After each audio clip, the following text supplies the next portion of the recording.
அன்பின் ஆண்டவரே, மீண்டுமாக ஒரு பொது வழிபாட்டு நாளிலும் கூட சுவாமி, ஆராதனையிலும் கூட தகப்பனே, இன்றைய ஆரம்ப ஜெபத்தை ஏறெடுப்பதற்கு அடியனுக்கு கொடுத்த பெரிதான கருணைக்காக ஸ்தோத்திரம். இந்த நல்ல நாளிலும் இந்த காணொளியினூடாக சுவாமி உமக்காக செய்யப்படுகின்ற இந்த ஆராதனையை குறித்து சுவாமி தகப்பனே, இந்த ஆரம்ப வேளையிலே நோக்கி ஜெபிக்கிறேன் சுவாமி. தகப்பனே, இந்த நாள் ஆராதனையிலும் கூட சுவாமி கடந்து கொள்கிற ஒவ்வொருவரையும் தேவரீர் உம்முடைய தாளந்துகளை கொடுத்து, ஆவியின் வரங்களை கொடுத்து, உம்முடைய சத்தியத்தை சுவாமி தங்களுடைய உள் மனதில் ஆழத்தில் இருந்து அறிவிக்கக்கூடிய தாளந்துகளை கொடுத்து வழிநடத்த வேண்டுமாக ஜெபிக்கிறேன். பாடுகின்ற பாடல்கள் உம்மை மகிமைப்படுத்துபவனாக அமையட்டும். ஜெபங்கள் சுவாமி ஆவிக்குரியதாக இருக்கட்டும். கொடுக்கப்படுகின்ற தேவ செய்தியானது இன்றைய நாள் இந்த காணொலியினூடாக நம்முடைய ஆராதனையை பார்க்கும், காணொலியினூடாக கலந்து கொள்ளும் அனைவருக்கும் ஒரு ஆசீர்வாத நற்செய்தியாக இருக்கட்டும். தொடர்ந்தும் கூட சுவாமி இந்த ஆராதனையினூடாக அநேகருடைய உள்ளத்திலே நீங்கள் எழுப்புதலை கொண்டு வரப்போகிறபடி நாள் கோடான கோடி ஸ்தோத்திரம் ராஜா. தொடர்ந்தும் சுவாமி தகப்பனே, இந்த வேளையிலும் கூட அநேகர் தகப்பனே, இன்றைய நாளிலும் கூட இந்த நாட்களிலே இந்த இளம் தலைமுறையானது சுவாமி தொலைபேசியினூடாக பல்வேறு உமக்கு அப்பாற்பட்ட உலக பிரகாரமான பாவ காரியங்களை பார்த்து கொண்டிருக்கும் போது சுவாமி தகப்பனே, உம்முடைய ஆராதனையை பார்க்க வேண்டும் என்ற ஒரு எண்ணத்தை சுவாமி அவர்களுடைய தப்பித்தவறி சரி தகப்பனே, இந்த இடத்திலே இந்த காணொலிக்குள் நுழையும் போது ராஜா அவர்களுடைய உள்ளத்திலே ஒரு எழுப்புதல் ஏற்பட்டு இந்த ஆராதனையை அவர்கள் காண, அவர்கள் இந்த ஆராதனையிலே முழுமையாக தங்களை ஒப்பு கொடுத்து சுவாமி இந்த நாளிலே அநேகருடைய தகப்பனை விழுந்து போன வாழ்க்கைகள் சுவாமி மீண்டுமாக உடைய நித்திய ஜீவனுக்குள் வரும்படியாக தகப்பனை ஒரு திருப்பு முனையாக, எத்தனையோ பேருடைய வாழ்க்கையில் ஒரு திருப்பு முனையாக அமைவதற்கு ஆதாரமாக இந்த நாள் ஆராதனை இருக்கட்டும். தொடர்ந்தும் கூட ராஜா இந்த நாளிலே சுவாமி நடைபெறுகின்ற அத்தனை ஆராதனைகளுக்காகவும் ஜெபிக்கிறேன். ஆண்டவரே, உம்முடைய ராஜ்யம் சீக்கிரமாக கட்டியெழுப்பப்பட வேண்டும். ஆண்டவரே, இந்த உலகத்திலே நடந்து கொண்டிருக்கின்ற அழிவுகள், அநீதிகள் பற்றி நீங்கள் அறிந்திருக்கிறீங்க. ஆண்டவரே, அவைகள் எல்லாம் களையப்பட வேண்டும். உண்மையான ஊழியர்கள் இன்னும் அதிகமாக எழும்ப வேண்டும். உம்முடைய வசனங்களை தகப்பனே சரியான நிலத்திலே, நல்ல நிலத்திலே விதைக்க வேண்டும். ஆண்டவரே இயேசப்பா, கேட்கின்ற ஒவ்வொருவர்களும் கூட ராஜா அந்த வசனங்களை நல்ல நிலத்திலே விதைக்கப்பட்ட விதைகளாக உள்வாங்க வேண்டும், கனிதர வேண்டும் என்பதாக ஜெபிக்கிறேன். தொடர்ந்து உமக்கே அர்ப்பணிக்கிறேன். தொடர்ந்து வழி நடத்தி ஆசீர்வதிங்க. இயேசு கிறிஸ்துவின் நல்ல நாமத்திலே வந்தருளும் தூய ஆவியே, தந்தருளும் தேவ மகிமையே, வந்தருளும் தூய ஆவியே, தந்தருளும் தேவ மகிமையே.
28வது வசனம் தொடக்கம் 32வது வசனம் வரை. அதற்கு பின்பு நான் மாம்சமான யாவர் மேலும் என் ஆவியை ஊற்றுவேன். அப்பொழுது உங்கள் குமாரரும் உங்கள் குமாரத்திகளும் தீர்க்க தரிசனம் சொல்லுவார்கள். உங்கள் மூப்பர் சொப்பனங்களையும் உங்கள் வாலிபர் தரிசனங்களையும் காண்பார்கள். ஊழியக்காரர் மேலும் ஊழியக்காரிகள் மேலும் அந்நாட்களிலே என் ஆவியை ஊற்றுவேன். வானத்திலும் பூமியிலும் இரத்தம், அக்கினி, புகைஸ்தம்பங்களாகிய அதிசயங்களை காட்டுவேன். கர்த்தருடைய பெரிதும் பயங்கரமுமான நாள் வரும் முன்னே சூரியன் இருளாகவும் சந்திரன் இரத்தமாகவும் மாறும். அப்பொழுது கர்த்தருடைய நாமத்தை தொழுது கொள்ளுகிறவன் எவனோ அவன் இரட்சிக்கப்படுவான். கர்த்தர் சொன்னபடி சீயோன் பார்வத்திலும் எருசலேமிலும் கர்த்தர் வரவழைக்கும் மீதியா இருப்பவர்களிடத்திலும் இரட்சிப்பு உண்டாயிருக்கும். ஆமே. வல்லமை வல்லமை ஆவியே என்னை அனலாக்கிடு. வல்லமை வல்லமை ஆவியே என்னை அபிஷேகிடு. வல்லமை வல்லமை ஆவியே என்னை அனலாக்கிடு. வல்லமை வல்லமை ஆவியே என்னை அபிஷேகிடு.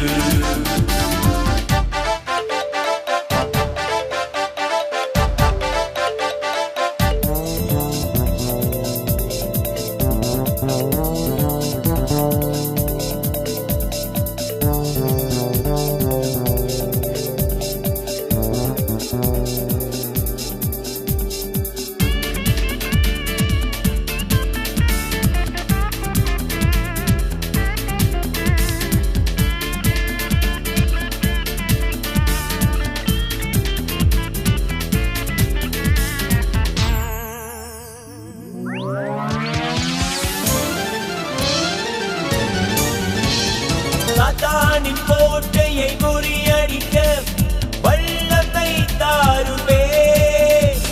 சாத்தானின் கோட்டையை முறியடிக்க வல்லமை தாருமே. தேவனின் ராஜ்யம் எழும்பி கட்ட வல்லமை தாருமே. தேவனின் ராஜ்யம் எழும்பி கட்ட வல்லமை தாருமே. வல்லமை வல்லமை ஆவியே என்னை அனலாக்கிடு. வல்லமை வல்லமை ஆவியே என்னை அபிஷேகிடு.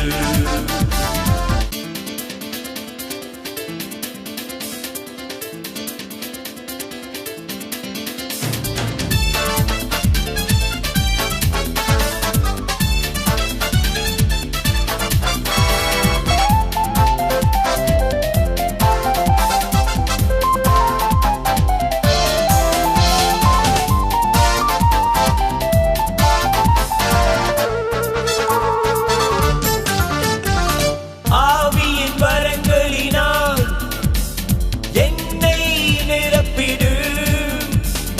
ஆவியின் வரங்களினால் என்னை நிரப்பிடு. கனிகளை கொடுத்து சாட்சியாய் வாழ்ந்தும்மை மகிமை படுத்துவே. கனிகளை கொடுத்து சாட்சியாய் வாழ்ந்தும்மை மகிமை படுத்துவே. வல்லமை வல்லமை ஆவியே என்னை அனலாக்கிடு. வல்லமை வல்லமை ஆவியே என்னை அபிஷேகிடு. வல்லமை வல்லமை ஆவியே என்னை அனலாக்கிடு. வல்லமை வல்லமை ஆவியே என்னை அபிஷேகிடு. என்னை அபிஷேகிடு. என்னை அபிஷேகிடு. என்னை அபிஷேகிடு.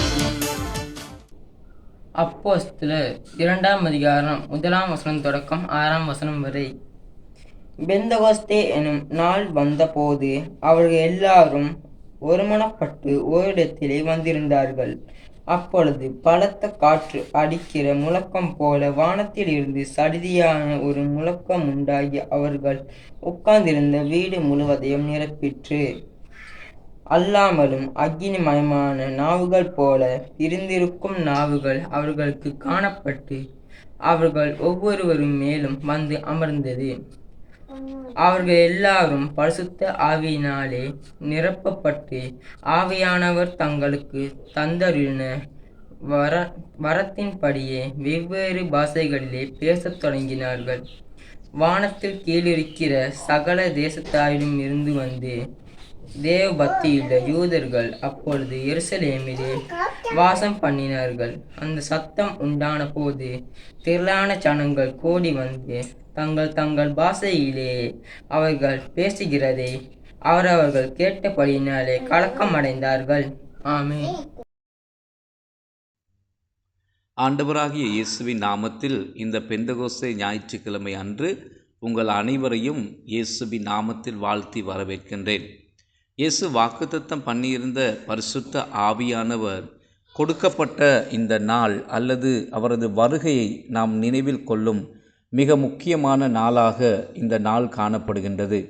நமக்காக இயேசு கிறிஸ்து செய்த வேலையின் உச்ச கட்டம்தான் அவர் வாக்குத்தத்தம் பண்ணின பரிசுத்த ஆவியானவரை அனுப்புவது என்கின்ற காரியம். சிலுவையில் அவர் நமக்காக மரித்ததன் பின்னர் அவரது உயிர்த்தெழுதலின் வல்லமை கூடாக மீண்டும் எழுந்து பரமேறுவதற்கு முன் அவர் ஒரு வாக்குறுதியை கொடுத்தார். அது என்னவென்றால், உங்களை நான் திக்கற்றவர்களாக விடமாட்டேன் என்றும், உடல் ரீதியாக பௌதீக ரீதியாக பிரிந்தாலும் நான் உங்களை அனாதைகளாக விடமாட்டேன் என்றும், உலகத்தின் முடிவு பரியந்தம் சதா காலங்களிலும் உங்களோடு இருப்பேன் என்றும், உங்களோடும் உங்களுக்குள்ளும் இருக்கும்படிக்கு என்னுடைய தேற்றர வாளனை நான் அனுப்புவேன் என்றும் அவர் வாக்குத்தத்தம் கொடுத்திருந்தார். நீங்கள் எப்போதாவது இப்படியாக யோசித்திருக்கிறீர்களா? எனக்கு தெரியாது. ஆனாலும் நான் நினைக்கிறேன், அநேகர் சொல்லுவதை நான் கேள்விப்பட்டிருக்கிறேன். அதாவது, இயேசு இந்த பூமியிலே வாழ்ந்த காலத்தில் நாங்களும் பிறந்து உயிரோடு அவருடன் அந்த நாட்களே வாழ்ந்திருக்க கிடைத்திருக்கும், ஆனால் அது எத்தனை அருமையாக இருந்திருக்கும் என்று பலர் விரும்புவதையும் பேசுவதையும் நான் கேள்விப்பட்டிருக்கிறேன்.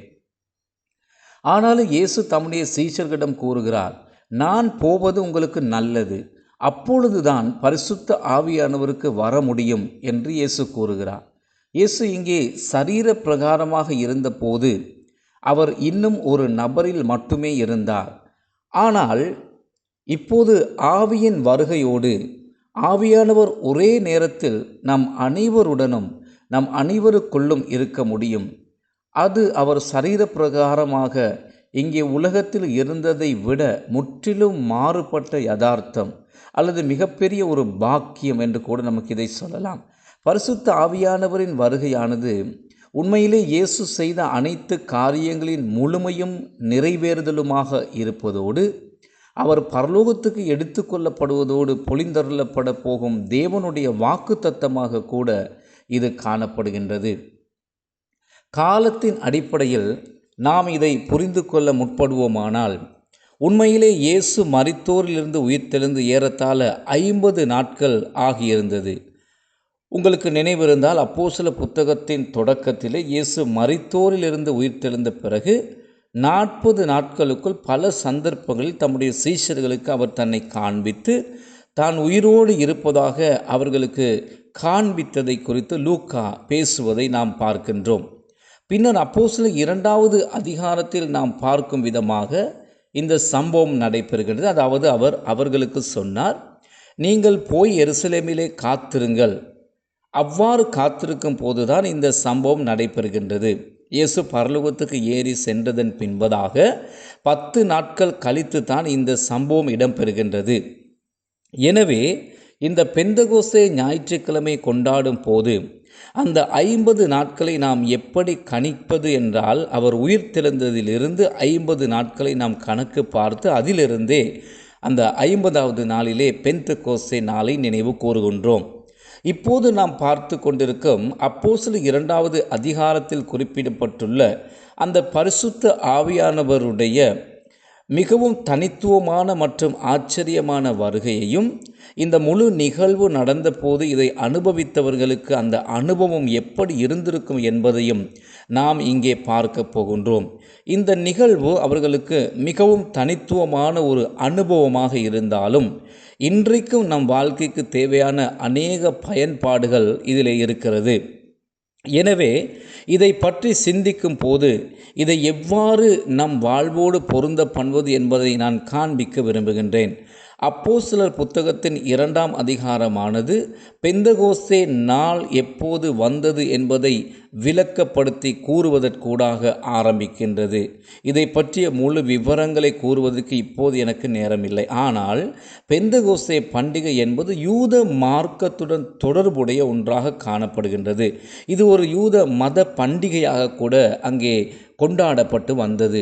அந்நாட்களிலே எருசலேமிலே வாழ்ந்த யூத மக்களுக்கு குறிப்பிடத்தக்க முக்கியத்துவம் இருந்ததோடு உண்மையிலே அந்த நாட்களில் யூத பண்டிகைகள் கூட அங்கே நடந்து வந்தது.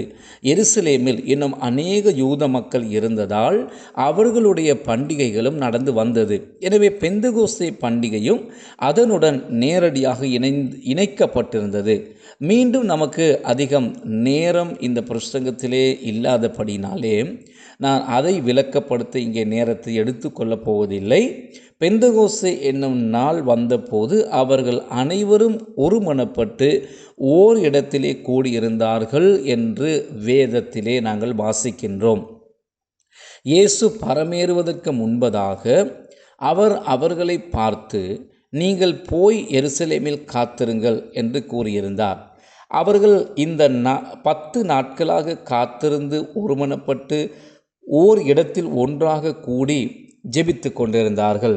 அவர்கள் அனைவரும் ஒரே இடத்தில் ஒன்றாக இருந்தார்கள் என்பதை சுட்டி காட்டுவது முக்கியம் என்று நான் நினைக்கின்றேன். உண்மையிலே இந்த காரியம் எங்களுக்கு தெரிவிக்கின்ற விஷயம் என்னவென்றால், வெவ்வேறு பின்னணிகளை சேர்ந்த இந்த வெவ்வேறு நபர்கள் பல விஷயங்களில் வேறுபட்டவர்களாக இருந்தாலும் அவர்கள் அனைவரும் ஒரே இடத்தில் ஒன்றாக கூடியிருந்தார்கள். அதாவது அவர்கள் ஒன்றுபட்டிருந்தார்கள். அவர்கள் ஒரே நோக்கத்துக்காக ஒன்றுபட்டிருந்தார்கள். எங்கெல்லாம் தேவ ஜனங்கள் ஒருமனப்பட்டு கூடி ஒரே காரியத்துக்காக ஜெபிக்கின்றார்களோ அந்த இடங்களிலெல்லாம் கர்த்தர் மிக வித்தியாசமான வழிகளில் செயல்படுவதை நாம் காண முடிகின்றது.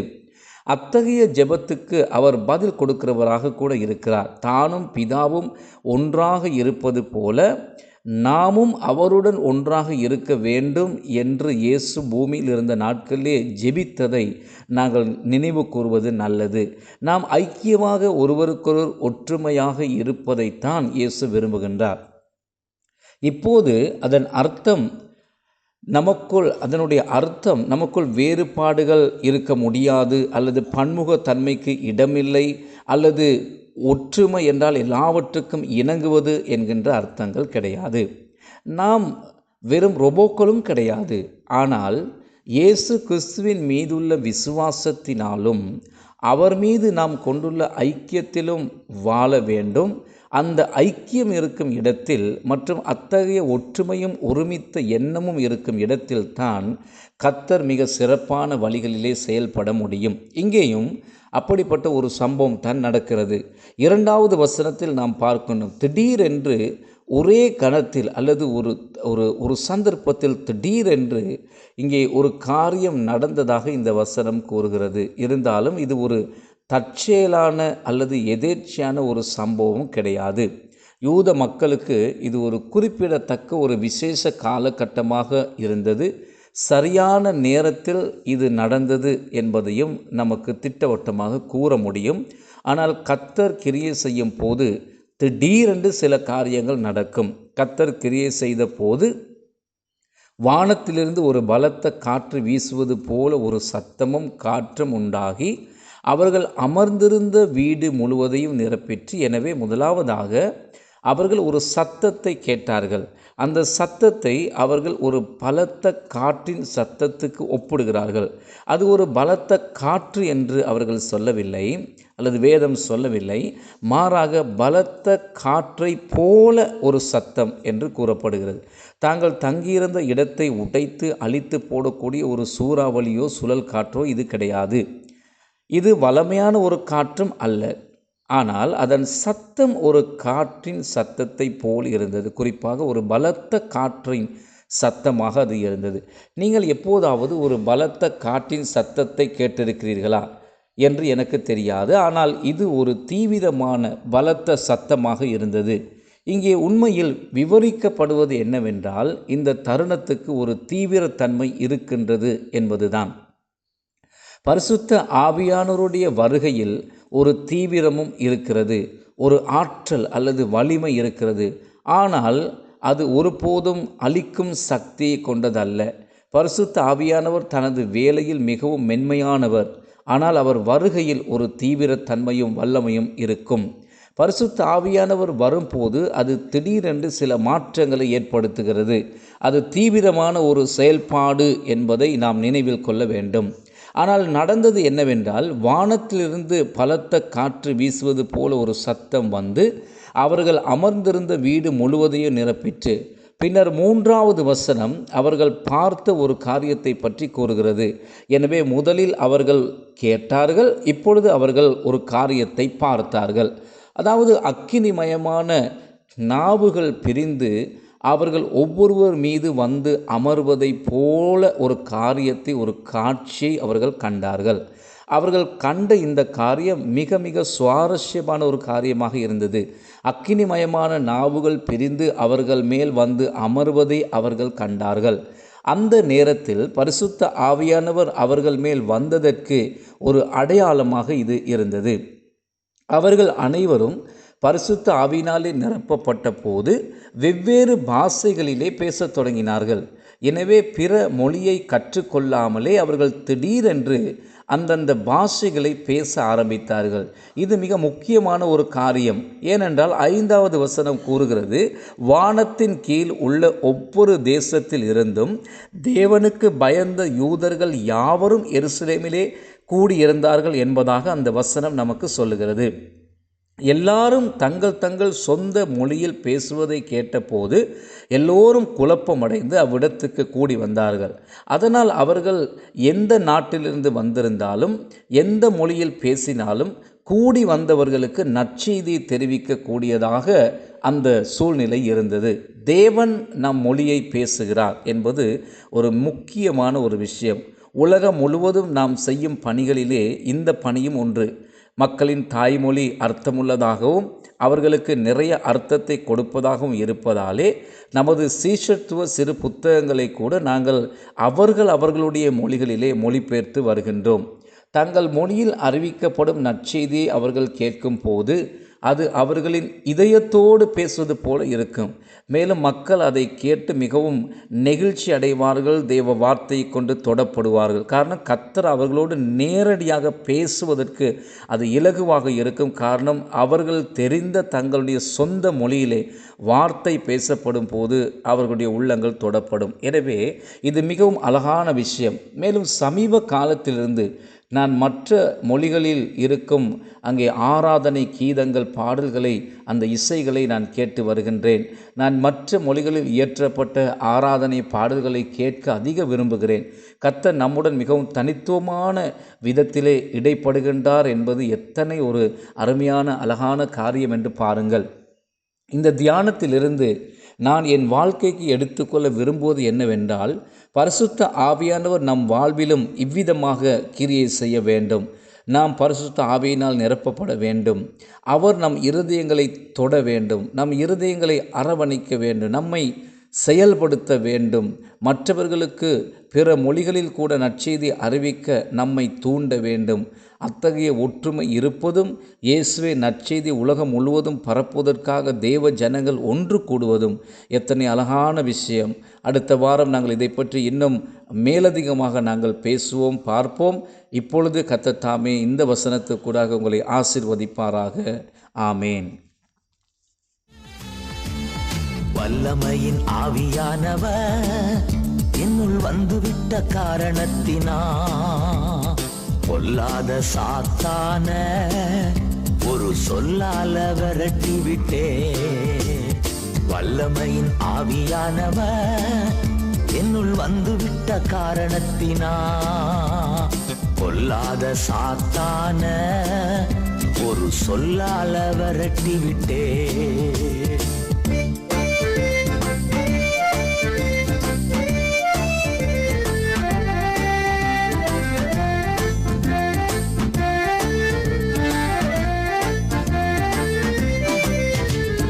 பவராவி எனக்குள்ளே அந்த பயாவி அணுகுவதில்லை. பவராவி எனக்குள்ளே அந்த பயாவி அணுகுவதில்லை. அன்பின் ஆவி எனக்குள்ளே நான் அகற்றிவிட்டேன் கசப்புக்களை. அன்பின் ஆவி எனக்குள்ளே நான் அகற்றிவிட்டேன் கசப்புக்களை. வல்லமையின் ஆவியானவர் என்னுள் வந்துவிட்ட காரணத்தினா பொல்லாத சாத்தான ஒரு சொல்லால விரட்டி விட்டே.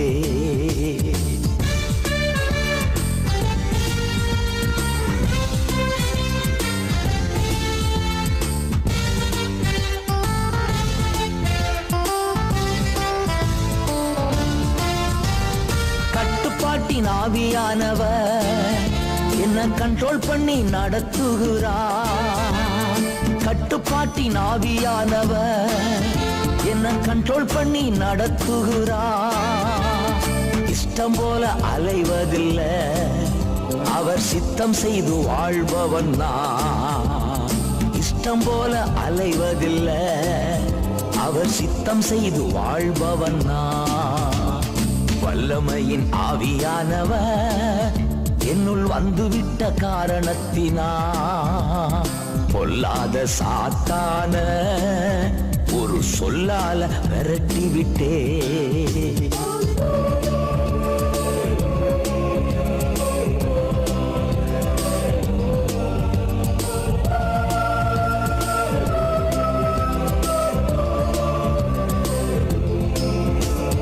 கிறிஸ்துவுக்குள் நறுமணம் தெரு தெருவா மனம் வீசுவே.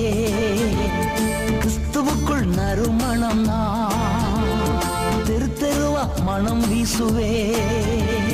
மீட்பு பெறும் அனைவருக்கும் தான் வாழ்வழிக்கும் வாசனையானே. மீட்பு பெறும் அனைவருக்கும் வாழ்வழிக்கும் வாசனையானே.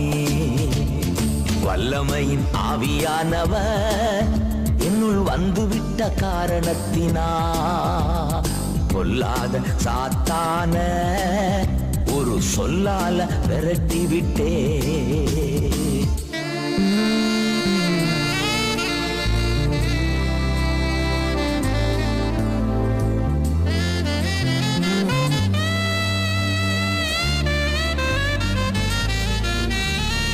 உலகத்திற்கு வெளிச்சம் ஊரெல்லாம் காற்று அடிப்பே. உலகத்திற்கு வெளிச்சம் ஊரெல்லாம் காற்றடிப்பே. உப்பாக பரவிடுவே, நான் எப்போதும் சுவை தருவே. உப்பாக பரவிடுவே, நான் எப்போதும் சுவை தருவே. வல்லமையின் ஆவியானவர் என்னுள் வந்துவிட்ட காரணத்தினா பொல்லாத சாத்தான ஒரு சொல்லால விரட்டி விட்டே. வல்லமையின் ஆவியானவர் என்னுள் வந்துவிட்ட காரணத்தினா பொல்லாத சாத்தான ஒரு சொல்லால விரட்டி விட்டே. ஆண்டவரே, இந்த அருமையான ஓய்வு நாளிலும் இந்த காணொளி வழியாக நடந்த இந்த ஆராதனைக்காக வருகிறேன் சுவாமி. ஆரம்பம் முதல் இறுதி வரை தேவரீர் ஆசீர்வதித்து வழிநடத்தி வந்த தயவுக்காக ஸ்தோத்திரம்.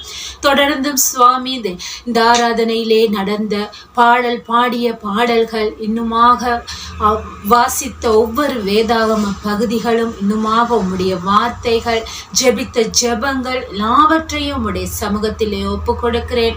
அதற்காக அவர்களை அர்ப்பணித்து அவர்கள் செய்த அந்த ஒவ்வொரு காரியங்களையும் தேவரீர் ஆசீர்வதித்து ராஜா, அவர்களுடைய குடும்பங்களையும் ஆசீர்வதித்து வழி நடத்துங்க சுவாமி. இன்னுமாக தகப்பனே, இந்த நாட்டிலே ராஜா எவ்வளவோ சுவாமி மக்கள் வேதனையினாலும் போராட்டங்களினாலும் நோயினாலும் பாதிக்கப்பட்டிருப்பதை என் தேவரீர் அறிவிங்க. எல்லாவற்றிலிருந்து விடுதலையை என் தேவரீர் பெற்றுக்கொடுங்க. ஒவ்வொருவரையும் சந்தியுங்க. சரீர பலவீனத்தில் இருப்பவர்களிலிருந்து விடுதலையை பெற்றுக்கொடுங்க. வேதனையினாலும் வறுமையினாலும் வாடுபவர்களின் வறுமையை தேவரீர் சந்தியுங்க. அவர்களை உயர்த்தி வழி நடத்துங்க ராஜா. இன்னுமாக உம்முடைய ஊழியங்கள் ஒவ்வொன்றையும் உம்முடைய கரத்திலே ஒப்பு கொடுக்கிறேன். ஊழியக்காரர்கள் அனைவருக்காக எவ்வளவோ போராட்டங்கள் மத்தியிலும் அவர்கள் செய்கிற ஊழியங்களை தேவரீர் ஆசீர்வதித்து வழி நடத்துங்க ராஜா. இவ்வண்ணமாக அனைவரும் சுவாமி எந்த வகையிலாவது உம்முடைய ஊழியத்திலே பங்கெடுக்க ஒவ்வொருவருக்கும் தேவரீர் கிருபை செய்து வழி நடத்துங்க. இன்னுமாக இன்றைய நாளிலும் கூட இந்த ஒவ்வொரு எல்லா ஆராதனைகளும் உடைய பாதப்படி அண்டையிலே ஒப்பு கொடுக்கிறேன். தேவரீர் தாமே பொறுப்படுத்தி ஆசீர்வதித்து வழி நடத்துங்க. இயேசுவின் நாமத்திலே ராஜா. நம்முடைய கர்த்தராகிய இயேசு கிறிஸ்துவின் கிருபையும் பிதாகிய தேவனுடைய அன்பும் பரிசுத்தாவியாண்ட ஐக்கியமும் நம் அனைவரோடு கூட அவர் வரவரைக்கும் இருப்பதாக. ஆமென்.